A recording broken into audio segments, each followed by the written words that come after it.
Good morning. Welcome to Viking Preparedness. I am Pastor Joe Fox. Look at these red Staghorn Sumac berries.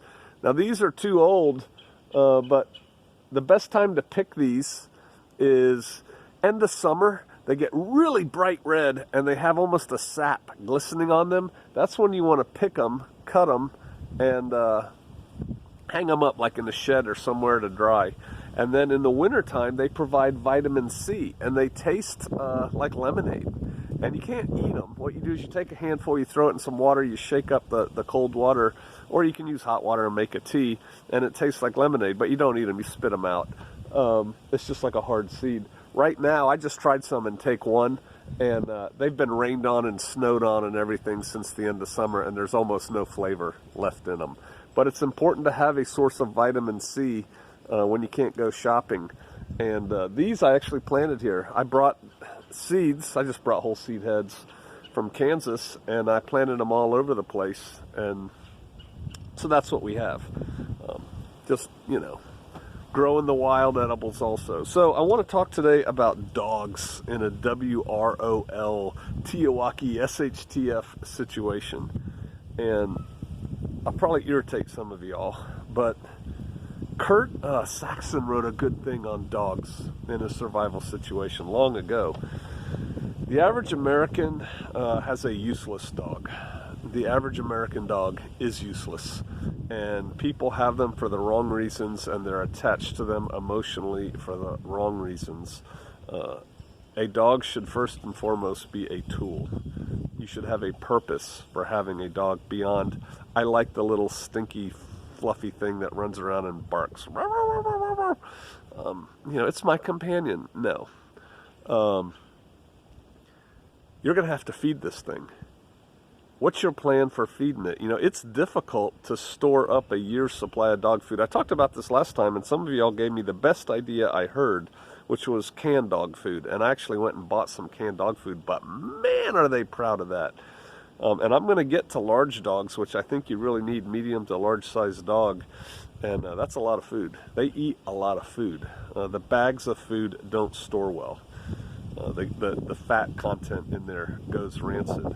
You've heard me before, if you've been here any length of time, talk about I'm eventually going to raise rabbits again for dog food. That's my plan.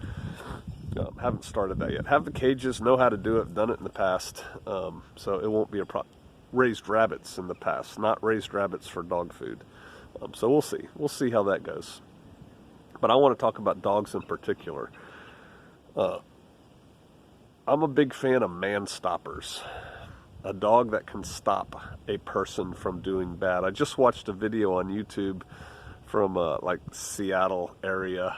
I don't know how old it was. It was a news report. Some woman trespassed on her neighbor's yard, and the two Anatolian Shepherds that were in that yard tore her up. And she was all upset that the people didn't have to get rid of their dogs. Well, sugar, you were trespassing. Don't trespass. You won't get ate. We started out, I bought my wife when she was my girlfriend a Australian Shepherd. Really smart dog. Big enough dog to make people stand back when it barked. And that was a good dog. And then our next dog was a Doberman. And over the years, we had a few Dobermans. Dobermans are great puppies. They don't do well in the cold, really. Like, you know, you can't leave them outside when it's really cold. But those are good dogs. And with all dogs, your dogs are like kids. You see a misbehaved child, it's the parent's fault. You see a bad dog, it's the owner's fault. Dogs are smart. All dogs are pretty smart. And you can train them to do whatever you want to do, but you have to put the time in. And I suggest you do. We've always made our dogs a little bit aloof of strangers. And our current dogs will eat you. And the dogs before that tried to eat some people. We have Ridgebacks, Rhodesian Ridgebacks. We love them. There's 3 on the land right now, and 1 Rhodesian Ridgeback mutt, so, you know, 3.5. And they work together well, and they have teeth that go all the way to the back of their jaw, and they were trained to hunt lions in South Africa. That's what they are bred to do. They're really amazing dogs, and I really love them. But there's other good dogs, and your dog may be okay as long as it's useful. But again, go back, I want to finish the point. You got to have a plan to feed this puppy. What's your plan? Because saying it's going to eat people food is a non-starter. People are more important than animals. People are more important than animals. Your people that you're, crewed up with in end times are more important than animals. If they're not, you don't need to be crewed up with them. I like my dog better than most people. Well, fine. You're going to die an old, lonely person and get eaten by your dogs. The cat lady, So you got to have a plan for your dogs. What I did, I did a video here, I don't know, a year or so ago, talking about feeding dogs in the apocalypse. And people had some good ideas that I took.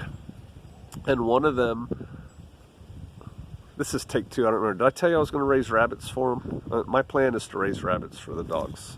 I've raised rabbits before, but I haven't fed them to the dogs yet. That's a plan. But another idea somebody said was canned dog food. Yeah, because it lasts a long time, and that's fine, except it's really expensive. And I have big dogs, which I think for the apocalypse you should have big dogs. Man stoppers. It's expensive. I bought a few cases of it, but it's like, yeah, I can't stack this stuff to the rafters. So it costs almost as much as people food. And so then another thing I did is I started buying rice and beans and labeling it as such in the bucket. So there's no confusion when you're giving, our rice to the dogs. No, I'm not. It's labeled dog rice and dog beans. That's what I labeled it already. And I've been doing that. I've been putting up that food for the dogs because our dogs are important. They're guard dogs. They roam around at night and during the day, and if something happens, one dog will bark and the rest will join them. They're very protective, and they're capable of putting a hurt on a bad thing. And so that's why we have them. They're like part of our security system, alert system. I think the ideal way to have a dog setup is to have inside dogs and outside dogs. Outside dogs are on patrol.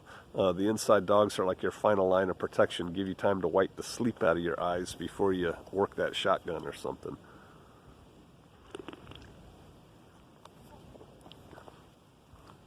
You really want a dog that will make a person go, whoa, and back up. That depends on the person, depends on the dog. The dog in the movie Mad Max is an Australian blue heeler. It was a pretty big blue heeler. And in the movie it looked scary, but we've owned a few blue heelers, my son has, and they're not that scary. They're really not. I mean, that's like a football, boom, boot it out of the way. But Dobermans had those. Those are scary, effective. I fought a Doberman once in a class. We've had lots of Rhodesian Ridgebacks. Yeah, those are good dogs. Had a few Anatolian Shepherds. The wonderfulness of Anatolian Shepherds is they're huge. They're very protective. If you raise them with your livestock, they will kill anything that tries to get at your livestock. They will kill it outright. I've seen my Anatolians just crunch dogs, armadillos, everything. They're killing machines, man. And if you raise them to be a person dog, they don't really let people approach you overly much. It takes some introduction, and even then, you don't want to leave the new person alone with your dog. And we decided at this point in our life, with our lifestyle of having strangers visit us every now and then, we can't have Anatolians anymore. They're just too aggressive and too capable of inflicting massive damage. Having said that, my wife says if I predecease her, if I die before she does, she's getting two Anatolian Shepherds. I went to a dog school in the military where we learned how to evade tracker dogs and how they work, and there's different kinds of tracker dogs, and we learned how to deal with attack dogs and how to fight them and stuff like that. And then we got in there and in the suits and bite sleeves and stuff and fought guard dogs. And you can fight one if you're trained. You can successfully fight one dog. You really can. But two is an entirely different matter. because it takes everything you have to deal with one, a trained attack dog, and then so the other one's free to nom on you wherever it wants to. So that's why we've always had at least 2 big dogs. That's a problem for somebody who's trying to do bad things. You want a dog, I think, that you got to train your dog, that doesn't just bark all the dang time. And your dog has to know when to be quiet. You have to train your dog to be quiet. We tell our dog, be quiet, and they stop barking. You want that. You want a dog that will sit and stay. You want a dog that, even if it's trembling because it wants to go bite that thing, it sits and stays there until you give it the release command.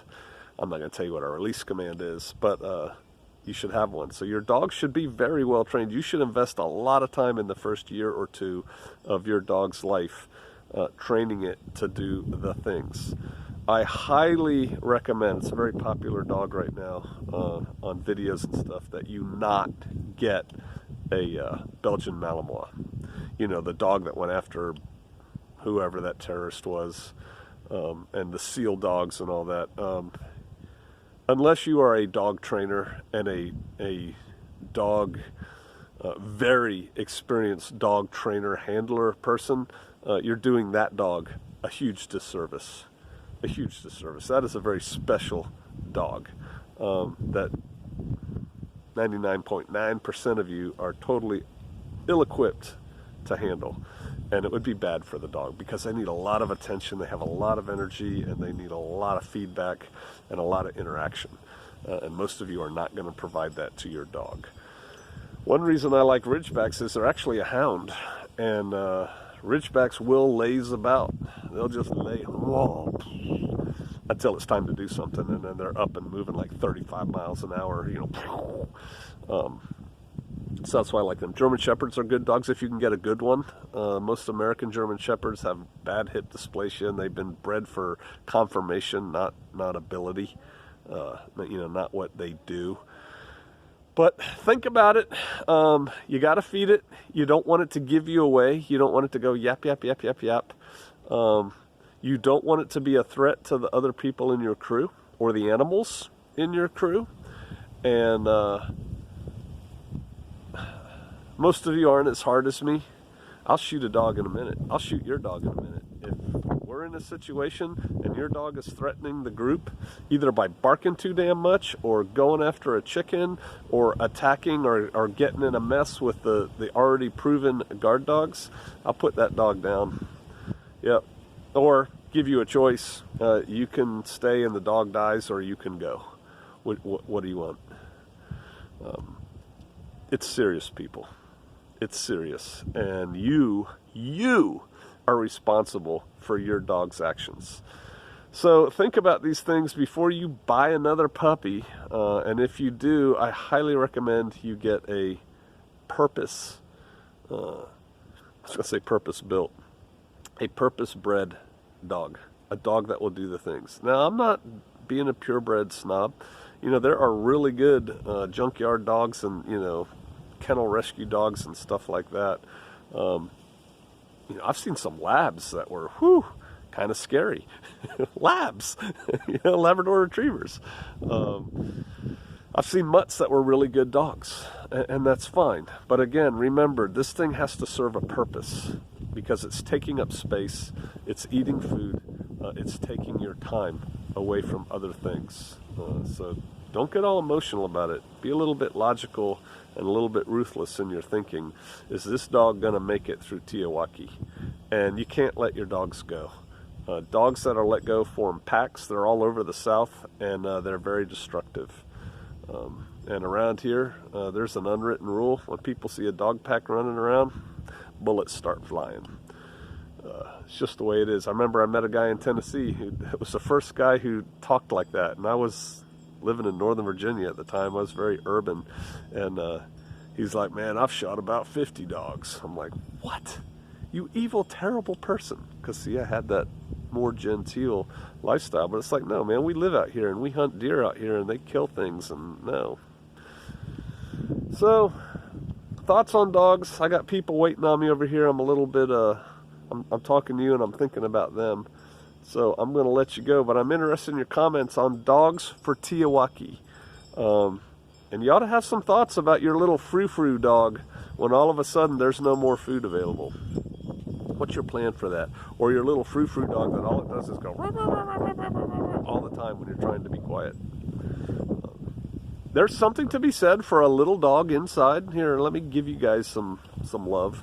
There's something to be said for a little dog who does just bark. If it only barks when something's really wrong, because then it's an alert system, right? It's an alarm system. We have some Shofarians that have little snack dogs. But you know what? They're pretty good dogs. And when you get about halfway up their sidewalk, those dogs inside the house go off. So they know somebody's coming. So that's cool. But it's a tool. And people, your people, are more important than dogs. One of the phrases I have, I've thought about making a t-shirt, but I thought it might come back to bite me, is that go ahead and trespass. My dog's got to eat. All right. I'll see you out there.